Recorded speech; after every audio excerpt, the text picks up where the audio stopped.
Everybody. Great to be with you today. It's Tim on our journey through the Bible, and we're starting a new book, Second Samuel, today. Our reading was in Second Samuel, chapter 1 and chapter 2. And this follows the account that we have at the end of First Samuel with the final battle that Saul was a part of, and King David was not allowed to join the Philistines, and he went home and he at the end of First Samuel, David had not received the news of what had happened in this war. Then in chapter 1, Amalekite shows up and claims that he's the one who had killed King Saul. And you see David grieving for Saul. And you may wonder, that seems so strange because he was chasing him for years, trying to kill him. Well, I think it's a grief that not only over his death, but it's a grief that um, is in pain for a life that had potential and that did not finish well. You know, we all, I think, have a desire to finish well. I know I do. I've been through stages in my life. I've been through, being a brain dead teenager. I was definitely one. And then that stage is an early adult where my wife and I are trying to figure out marriage and having children. And went through the season where we're raising those children. Went through 10 years where we had three teenagers in our house at the same time. They were spaced just right in order to do that. And I'm sorry to say that for me, those are years when I was so busy with other things. I was working two or three jobs and taking classes. I wish that I could have a do-over of those years, but that's not the way life works, is it? We've been through the season of life where you go through the empty nest and that transition, and now I'm going through old age. And I've told you before, I really enjoy being old, and I hope all of you listening to this have the opportunity to live long enough to receive that blessing, but that's the season of life that I'm in right now. But I also know in this life, there aren't any more seasons of life. This is it.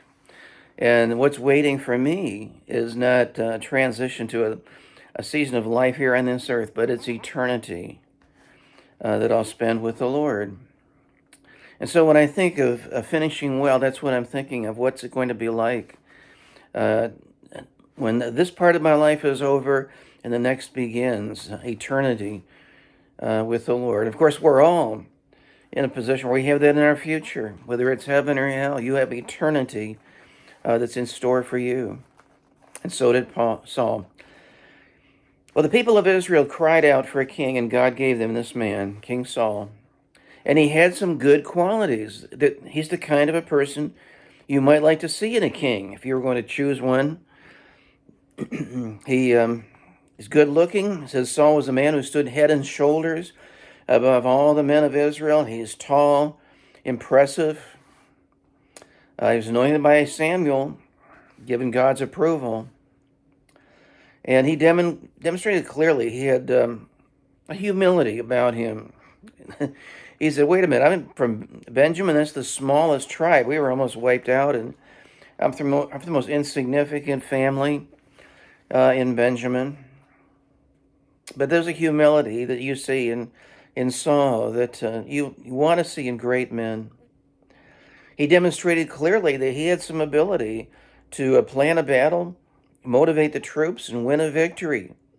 During Saul's reign, he fought 12 wars. There's one with the Ammonites, 7 with the Philistines, one with the Edomites, one with the Moabites, one with the Syrians, one with the Amalekites. Most of those battles he won. Not the last one, of course, with the Philistines, because he didn't finish well. His latter years of his life were spent chasing his son-in-law David and trying to kill him off. He obviously was not thinking clearly. His life was marked by disobedience. He saved Agag, the Amalekite, when God told him to eliminate the Amalekites completely. His life was marked by rebellion in his later years. He offered sacrifices before Samuel had arrived, even though he was not qualified to do that. He had hatred for David, of course. He had a rage where he murdered a company priest at Nob. He had leanings toward apostasy to such an extent that when God was not speaking to him, he consulted the witch of Endor for some sort of spiritual direction. He wanted to find King Saul. What you find here is a man who had potential.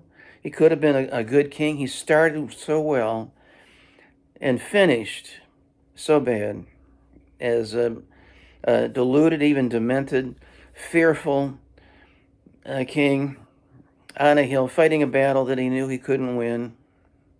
And that's partly why David was grieving when he wrote what he wrote in 1 Samuel chapter 1 and about King Saul, about his friend Jonathan, and how great that was.